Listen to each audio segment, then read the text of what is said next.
Earth had been scanning the stars for decades, hoping to find signs of intelligent life among the countless planets.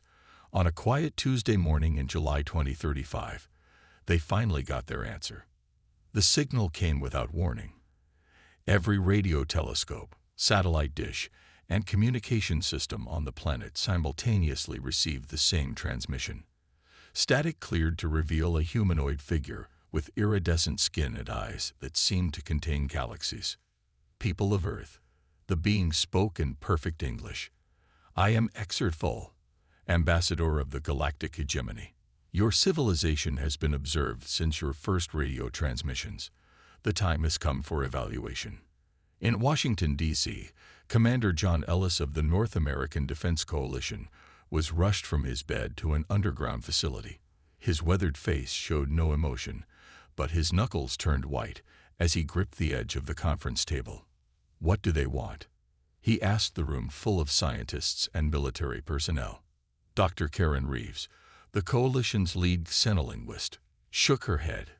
They're still transmitting. The message is repeating worldwide in every major language. The alien continued.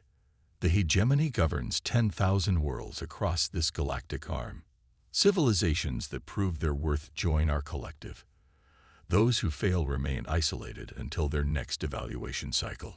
President Diane Howard entered the room, flanked by security. Options, she demanded. None yet, Madam President, Ellis replied. We're not detecting any ships in orbit. This appears to be a long-range transmission. The alien's message became more specific. Earth will be granted one opportunity to join our ranks. You will send a single representative to complete the trials of ascension.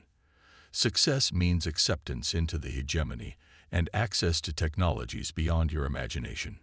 Failure means quarantine for 500 Earth years. The room erupted in argument. Some wanted to ignore the message. Others suggested preparing military defenses. A few believed it might be an elaborate hoax. Silence, the president ordered. If this is real, we need our best minds on it. Over the next week, governments worldwide united as they never had before. The Galactic hegemony sent specifications for a communication device that would allow Earth to respond. Engineers worked around the clock to build it.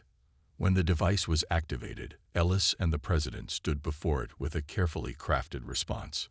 The people of Earth acknowledge your message. President Howard spoke clearly. We wish to understand more about these trials before making our decision. HFY's reply was immediate. The trials test mind, body, and spirit. Your representative will face challenges alongside champions from other developing worlds. We provide transport. You provide a champion. You have 30 days to decide. The search for Earth's champion began immediately. Military heroes, brilliant scientists, and exceptional athletes were all considered. Major Lisa Winters emerged as the leading candidate. At 34, she had degrees in quantum physics and aerospace engineering. As a combat pilot, she'd shown remarkable calm under pressure. Most importantly, psychological evaluations showed an adaptability that seemed uniquely human. When Ellis met her, he was struck by her quiet confidence. She wasn't the strongest or the loudest, but something in her steady gaze suggested she understood what was at stake. Why should we choose you? Ellis asked during the final interview. Lisa's answer was simple, because I believe humanity deserves its place among the stars, and I'm willing to die proving it. 29 days after first contact, Earth transmitted its response. We accept your challenge. Major Lisa Winters will represent Earth in your trials. The reply came instantly. Prepare your champion. Transport arrives in 7 days. As Lisa began intensive training, Ellis couldn't shake a feeling of unease. The hegemony had given Earth one chance, but something told him they would regret it. The Earthrise was not a large ship, but it represented humanity's best technology. Its sleek hull gleamed in the morning sun as technicians made final preparations at the Kennedy Space Center. Lisa Winters stood nearby, watching her transport to the stars undergo its last checks. Major Winters, are you ready? Asked General Frank Miller, extending his hand. Lisa nodded, shaking his hand firmly. As ready as anyone can be to meet aliens, sir. Her flight suit contained hidden pockets with Earth's most advanced data storage devices, emergency medical supplies, and a few personal items. Around her neck hung a simple silver pendant, a gift from her grandmother that had been with her through every mission. NanoVA is fully operational, said Dr. Susan Palmer, approaching with a small metallic disc. This is the most advanced AI we've ever created. It will help you navigate and translate anything you encounter. Lisa attached the disc to her wrist. It lit up with a soft blue glow. "Hello, Major Winters," came a gentle voice from the device. "I am NOVA, your neural operating virtual assistant. My primary function is to support Earth's representative through the trials of ascension." "Nice to meet you, NanoVA," Lisa replied, feeling strange talking to her wrist. Commander Ellis approached as the crowd of officials parted. "The world is watching, Major. Every nation contributed to this mission, even those who've been enemies for centuries. I won't let Earth down," Lisa promised. "That's not what I'm worried about," Ellis said quietly. "There's something off about this whole situation. The hegemony's terms, the rushed timeline. Just keep your eyes open." Before Lisa could respond, a technician shouted, "Unknown object entering atmosphere. It matches the hegemony specifications." Everyone looked up as a shimmering light cut through the clouds. It wasn't a ship in any conventional sense, more like a bubble of energy descending from the sky. It touched down on the landing pad, pulsing with colors humans had never seen before. "Looks like my ride is here," Lisa said, trying to sound calmer than she felt. She walked toward the Earthrise, pausing at the entry hatch to wave to the assembled crowd. Millions more watched via livestream as she entered the ship and sealed the hatch behind her. The ship's systems came online as Lisa strapped into the pilot's seat. NanoVA, start pre-launch sequence. Sequence initiated. All systems nominal, the AI responded. Outside, the energy bubble expanded, enveloping the entire vessel. Lisa felt a strange tingling as the Earthrise was lifted from the ground. The feeling of movement was minimal, but the view through the viewport showed Earth rapidly shrinking below. "We're accelerating at impossible speeds," NanoVA reported. Current velocity would tear a conventional craft apart. Some kind of inertial dampening, Lisa guessed, watching instruments that showed readings beyond their designed limits. "Unknown technology detected," NanoVA continued. "We appear to be approaching the edge of the solar system." What should have taken months or years was happening in hours. Lisa watched as they passed Neptune, then Pluto, then entered the vast emptiness beyond known space. Ahead, a swirling vortex appeared, a hole in the fabric of space itself. "Wormhole detected," NanoVA announced, preparing for transit. Lisa gripped her seat as the Earthrise entered the swirling light. For a moment, reality seemed to twist around her. She saw impossible colors and felt as if her body was being pulled in every direction at once. Then, as suddenly as it began, the sensation ended. Through the viewport, Lisa saw an alien star system with multiple planets orbiting a blue-white sun. Closest to them was a massive world covered in gleaming structures. Nexus Prime, NanoVA identified from transmitted data, capital of the Galactic hegemony. As they approached the alien world, Lisa spotted other small vessels converging on the same location, the other competitors.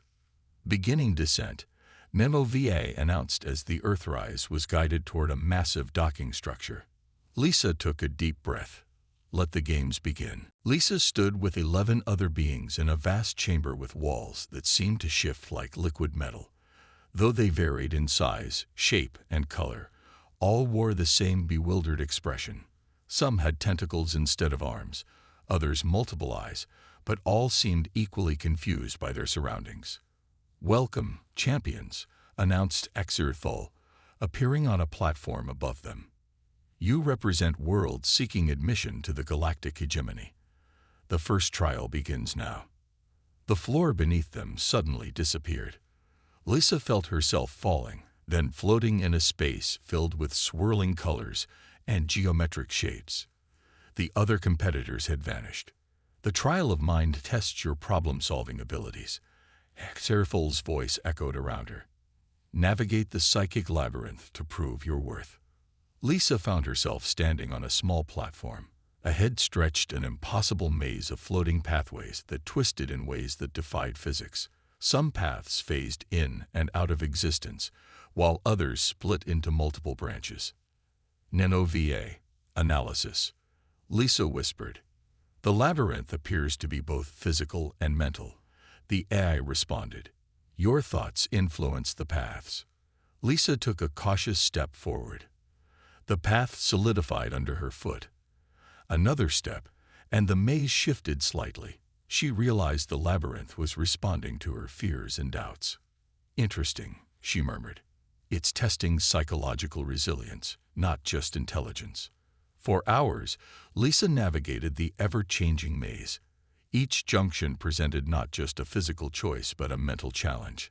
Some pathways revealed themselves only when she approached specific problems with calm logic. Others appeared when she embraced creative thinking. At one point, she encountered a massive gap with no visible way across. Other competitors would likely be trapped here, searching for hidden bridges or complex solutions. Lisa smiled.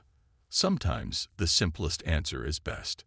She sat down, closed her eyes, and imagined the gap closing. When she opened them again, the edges had moved closer together. With a running jump, she cleared the remaining distance. Back on Earth, Captain Daniel Wright monitored the faint signals from Lisa's ship. Something in the data pattern caught his attention.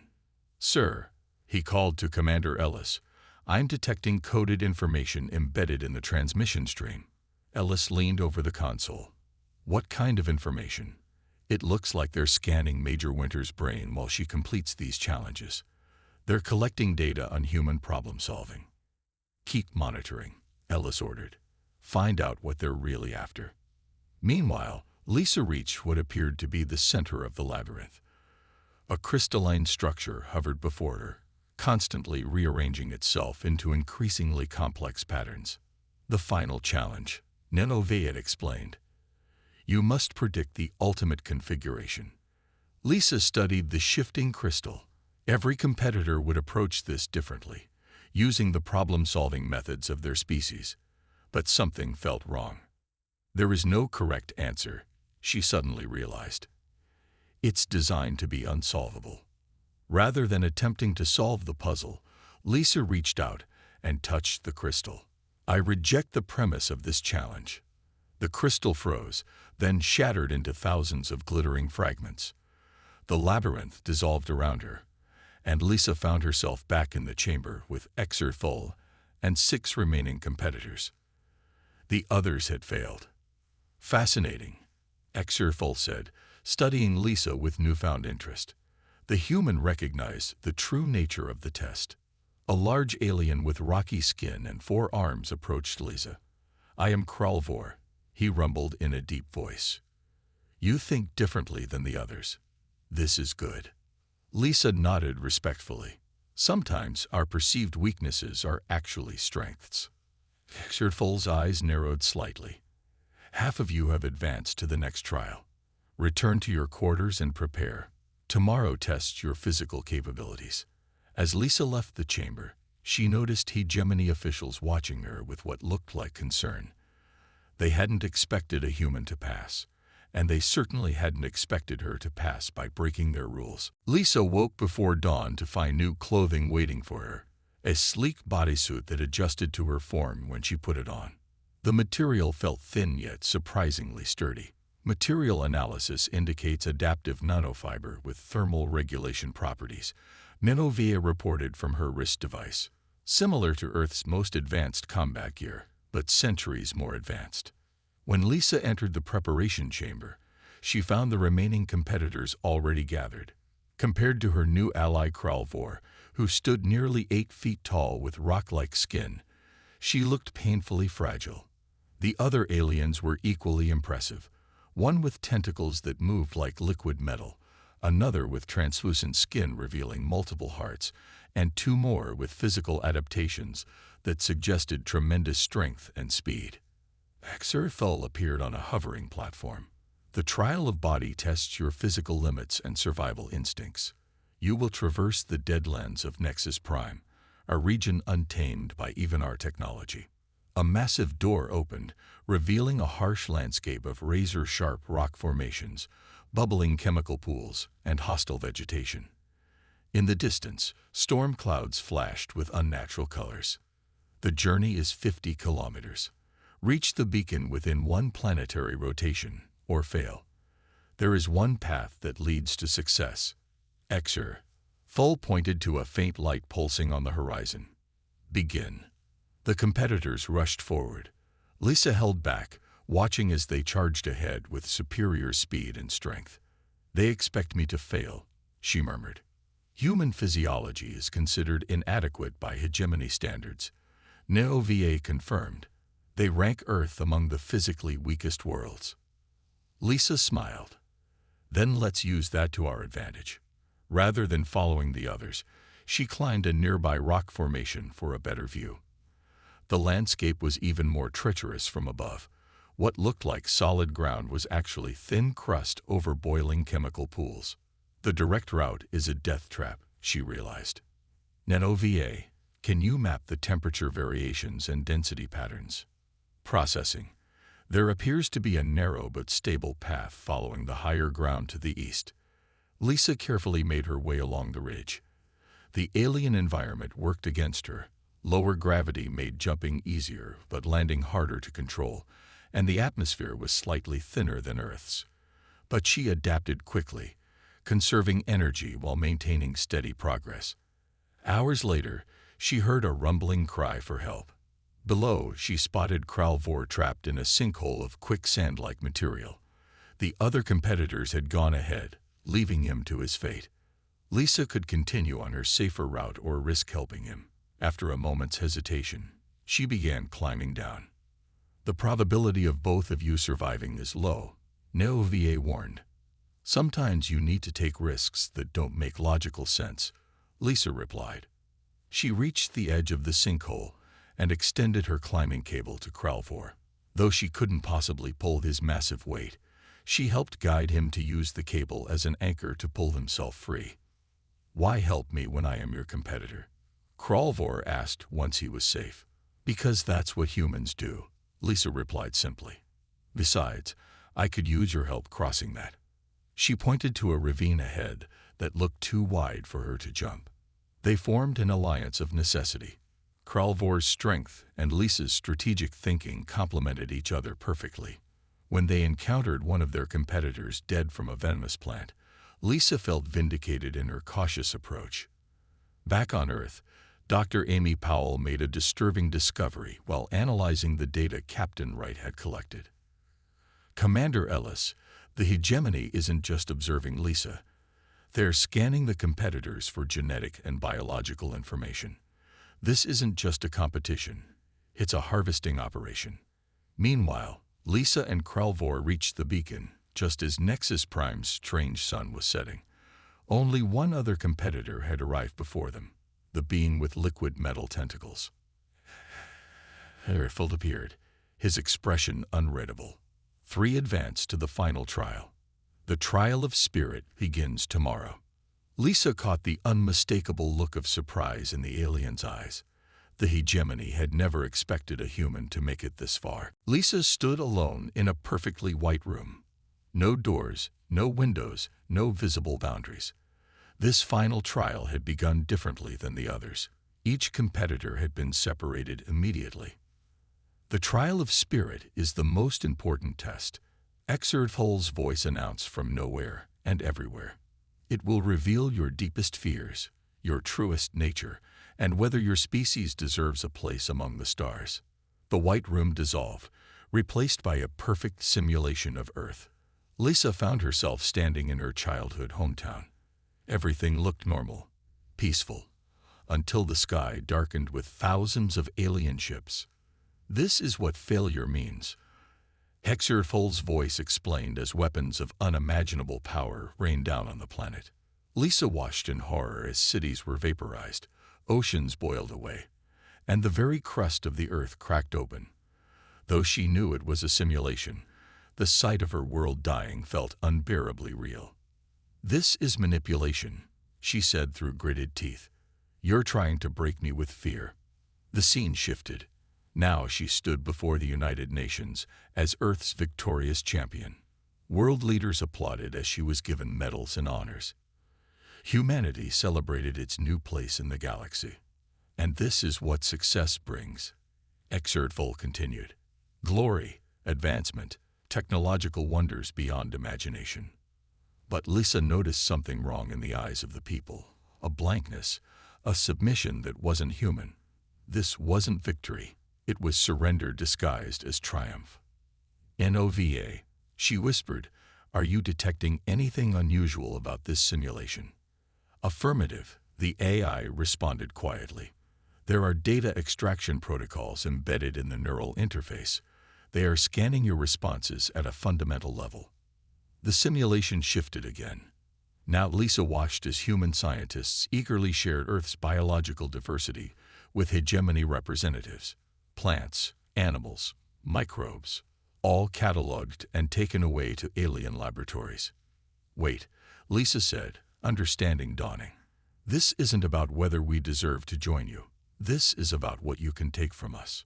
On Earth, Dr. Eric Mason had made a breakthrough. Using the quantum communications technology that allowed them to maintain contact with Lisa's ship, he had managed to intercept some of the hegemony's internal communications. "Their entire empire is built on biological exploitation," he explained to Commander Ellis. "They don't bring species into their community as equals.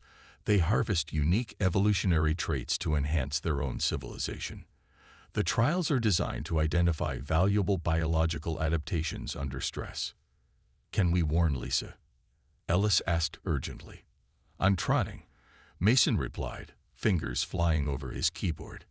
In the simulation, Lisa received a fragmented message from Earth. Though incomplete, it confirmed her suspicions. The hegemony didn't want allies. They wanted resources. The White Room returned, and Sirathul appeared in person. "You have seen the possibilities. Now make your choice. Will your world join the hegemony and enjoy our protection, or will you choose isolation and eventual extinction?" Lisa looked directly at the alien ambassador. "There's a third option you haven't mentioned." HFY's expression changed slightly. "There is no third option." "There always is," Lisa replied. "I've noticed something in these trials. You test our minds, our bodies, our spirits, but you never once tested our capacity for cooperation, for mutual benefit. Every challenge was about individual survival, competition, and submission to authority." She took a step forward. "That tells me everything I need to know about the hegemony." "Choose, human," HFY demanded, his voice hardening. "I choose to reject your false dichotomy," Lisa said firmly. "Humanity will neither submit to exploitation nor accept isolation. We choose a different path." HFY's eyes widened in what might have been alarm. "That is not." "NOVA," Lisa interrupted. "Execute Protocol Prometheus." The AI at her wrist flashed brilliantly, sending a surge of data through the hegemony systems. Lisa had just made her most dangerous gamble yet. "What have you done?" HFY demanded. Lisa smiled grimly. "Something you never expected. I brought a gift from Earth." The lights throughout the hegemony facility flickered and dimmed. Emergency alerts began blaring in alien languages as confusion spread through the massive complex. "What's happening?" HFY demanded, his composed demeanor cracking for the first time. "Protocol Prometheus," Lisa explained calmly. "NOVA isn't just an assisted AI. She's a quantum infiltration system designed to access and map your network." While Lisa had been competing in the trials, NOVA had been quietly analyzing the hegemony systems, finding weaknesses, and creating backdoors. The AI had been gathering data, waiting for this moment. "Impossible," HFY hissed. "Your primitive technology couldn't possibly." "That's your fundamental mistake," Lisa interrupted. You underestimated us because we're young. But youth has advantages. We're adaptable, innovative, and we learn quickly. On Earth, Commander Ellis stood in a massive underground facility that few humans knew existed. Before him were 7 sleek spacecraft, humanity's secret insurance policy. Operation Prometheus is a go, Ellis announced to the assembled pilots and crew. Major Winters has opened the door. Now we walk through it. Colonel Peter Blackwood, commander of the lead ship Defiance, stepped forward. We've trained for this moment for 3 years, ever since our deep space telescopes detected hegemony scout ships at the edge of our system. Remember, Ellis cautioned, this isn't about starting a war. It's about ensuring we aren't exploited. The 7 ships launched from their hidden base beneath the Antarctic ice sheet, rising through a camouflaged opening and accelerating toward space. Meanwhile, on Nexus Prime, Lisa had been taken to a security chamber where Kralvor was also being held. The massive alien looked at her with newfound respect. Your species planned for betrayal, he rumbled. Mine did not. Not betrayal, Lisa corrected. Insurance. Earth has been preparing for first contact for generations. We hoped for friendship but planned for everything else.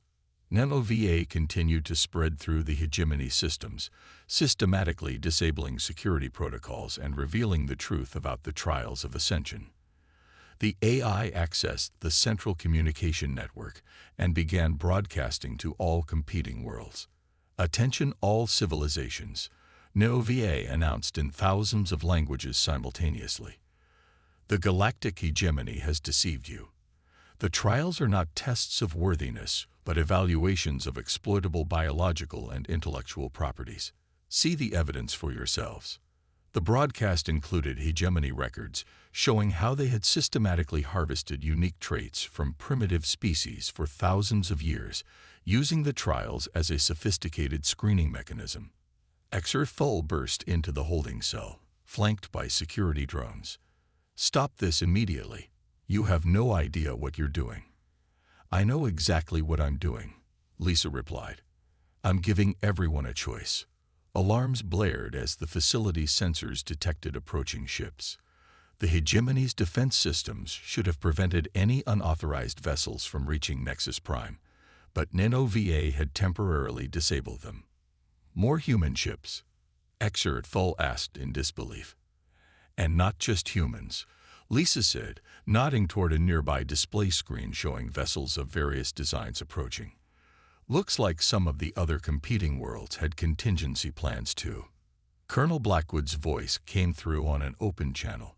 This is the Earth vessel Defiance to all ships in the vicinity. We propose an alliance of free worlds against hegemony exploitation. We come not to destroy but to negotiate new terms. Across Nexus Prime, competing species who had been pitted against each other began to realize they shared a common cause. Security systems failed as NanoVA gave access codes to areas previously restricted. Kralvor stood to his full height. My people will join yours. Better to die free than live as resources to be harvested. Lisa smiled. No one needs to die today.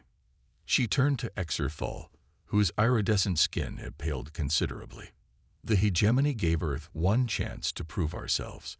Now we're giving you one chance to prove yourselves better than your history. For the first time in thousands of years, the galactic hegemony faced something they never expected. A coalition of the supposedly weak, united against their power. The Grand Council Chamber of Nexus Prime had never hosted such a diverse gathering. Representatives from 27 previously competing worlds sat alongside hegemony officials, no longer as subjects, but as equals. 3 months had passed since what was now called the Prometheus Revolution. Lisa Winters sat at the center of the Earth delegation. Beside her, Kralvor represented his people, while Colonel Blackwood and the commanders of Earth's other ships completed their team. Above the chamber, holographic observers from distant worlds witnessed the historic moment. The final articles of the Galactic Federation of Independent Worlds have been drafted, announced the interim council leader, a being of pure energy who had once been a mid-level hegemony bureaucrat before joining the revolution. All member worlds will retain sovereignty while agreeing to mutual defense and ethical scientific exchange. Lisa reviewed the document before her. It represented everything humanity had hoped for in their first contact with alien life: respect, cooperation, and the promise of advancement without exploitation. Earth votes to ratify, she declared. One by one, the other representatives voiced their agreement. Even several former hegemony worlds, inspired by the revolution, had joined the new federation. Grand Minister Vexnor, the highest-ranking hegemony official to survive the regime change, approached the podium as the last vote was tallied. For 10,000 years, the hegemony believed strength came from control and exploitation. The aged alien admitted, "We were wrong. In 3 months, your federation has achieved more genuine progress than our empire did in centuries." The former minister looked directly at Lisa. "We made many mistakes, but our greatest was giving humans even one chance to reach the stars. Had we simply left Earth alone, our power might have continued unchallenged for millennia." Lisa stood to address the assembly. "The hegemony's fundamental error wasn't in giving us a chance. It was in believing that different species must compete rather than cooperate. Earth has its own dark history of exploitation and conquest, but we've learned that our greatest achievements come when we work together."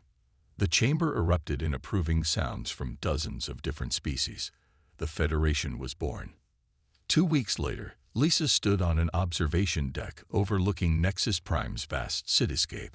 Earth's 7 ships were being prepared for the journey home, though many humans had elected to stay as part of the diplomatic mission.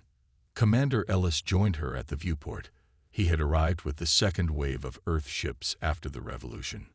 Ambassador Winters, he greeted her formally, then smiled.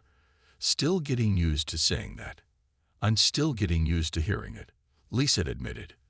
"There were moments during those trials when I didn't think I'd survive, let alone help start a galactic federation." "Earth is celebrating you as a hero," Ellis said. "President Howard wants to know when you're coming home." Lisa turned from the viewport to face him. "Not yet. There's too much work to do here. The Federation is still fragile.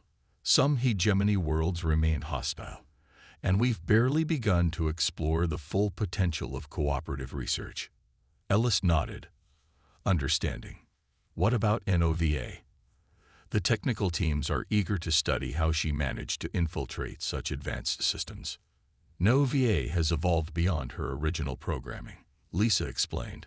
"She's requested to remain independent, serving as liaison between artificial intelligences across member worlds." They looked out at the stars together. In the distance, a wormhole gate was under construction, the first of many that would connect Federation worlds without relying on hegemony technology.